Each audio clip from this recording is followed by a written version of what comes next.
Hi everyone, hope you're doing well from wherever you're watching this channel, depending on your time zone. Now, yesterday, William Samoei Ruto made his threat serious to members of parliament as far as the issue of voting for the 2023 financial bill is concerned. He was very clear that he is waiting to see those members of parliament who are going to vote against that bill. The question is, how will he deal with them? That is something he's yet to tell people.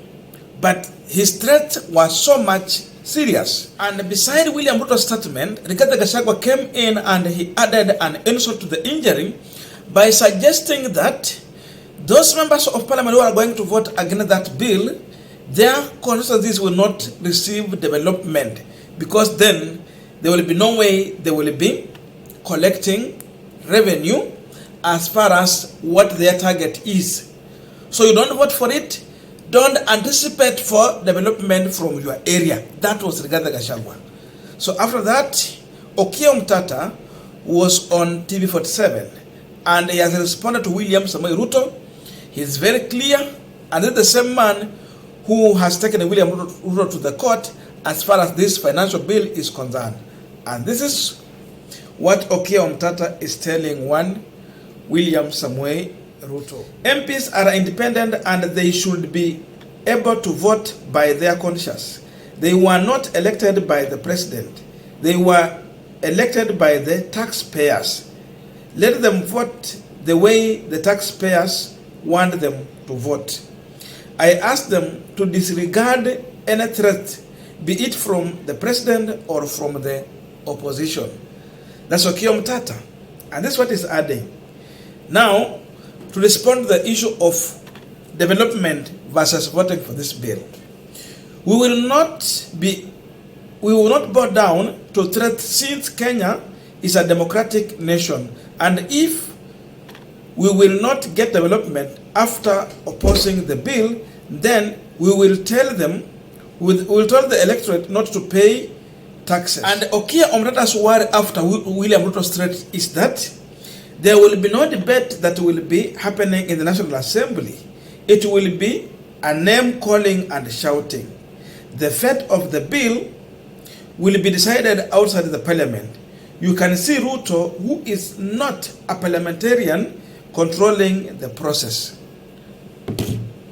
Yeye si mbunge, lakini amekuja kabisa na kiburi, anataka kuongoza pale, ashawishi wabunge vile watapiga ile kura yao, na hata sio ushawishi, ni kushurutisha. But Okiya Omtata is telling members of parliament, vote with your consciousness. Don't follow William Ruto. Follow the electorate. Listen to the electorate. What are they telling you? Follow what they have asked you to do. So it is upon members of parliament to take a position between listening to the electorate, people who gave them the mandate to lead, or listening to William Ruto, who did not vote for them. They have to make that decision. We have three arms of government in this country: the executive, National Assembly, and the judiciary. All this should be independent. But seemingly, William Ruto was confirming yesterday that he is going to control all of these other arms of government, because the moment we will manage to control the National Assembly, then it will be easy also to control the judiciary. And indeed, that's what he's doing. There's no any other way you can interpret William Ruto's statement apart from just confirming that Ruto told us that he's going to control the other arms of government. That confirms that this is a dictator who would not want members of parliament to debate and give their own opinion. If amendment is needed anywhere, they proceed to do it. He's a man who always wants to have his way. So for Ruto, as a dictator, it's either his way or the highway.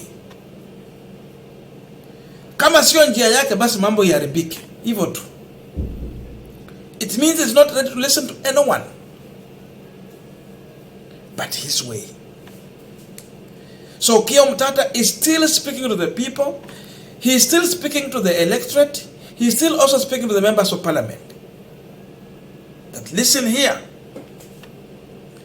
You have to make a decision between following Ruto understanding with the people who voted for you. And the Ruto statement is coming at a time when already Azimio had threatened to publish the list of members of parliament who are going to vote for this impunitive tax bill, so that the electorate will know who is the enemy of the people, who has betrayed them.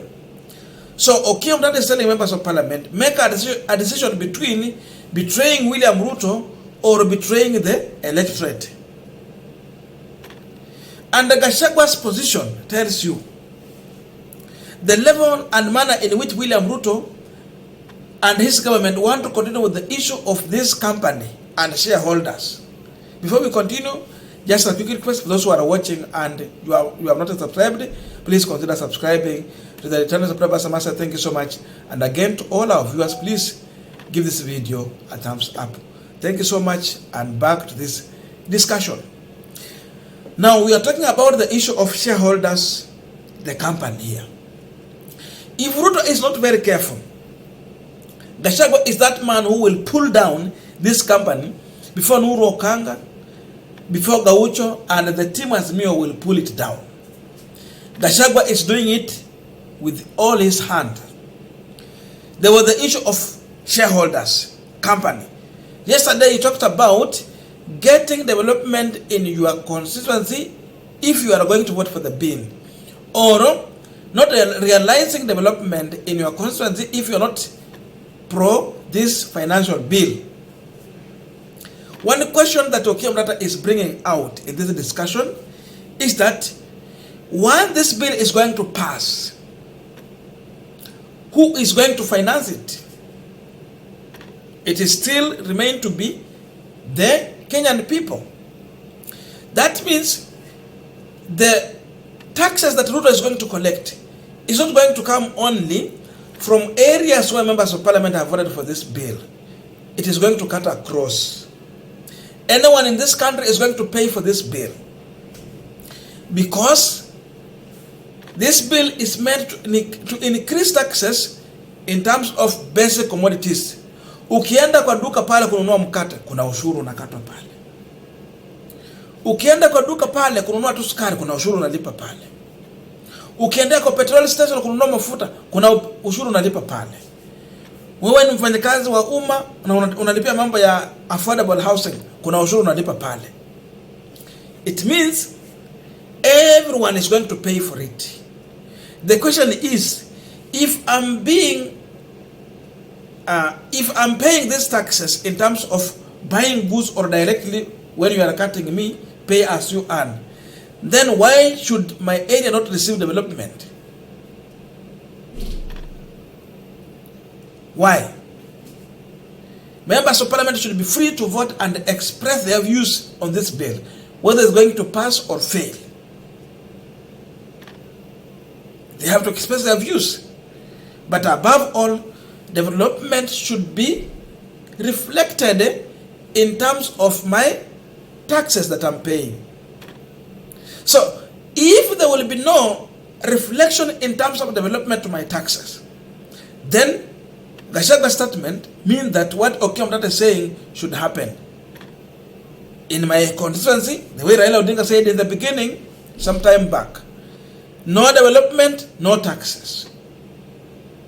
So, we withhold our taxes because we cannot realize development in our areas.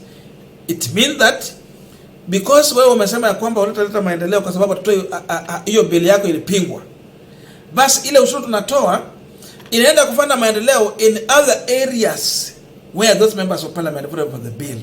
So kwa nini mimi nitoa ushuru yangu? Kwa mfano mimi natoka Kakamega, nimetoa ushuru yangu alafu iende ifanya maendeleo Rift Valley, Eldoret ama Uasin Gishu. Kwa nini?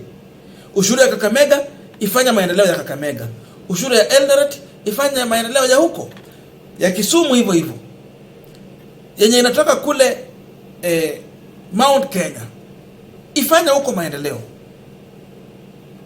But it can never be that you come and collect taxes from my area, and because we oppose your bill, we don't like it, you take our development to other area. Sasa hivyo ndio unasikia hii kampuni inafanya kazi kwa njia hiyo.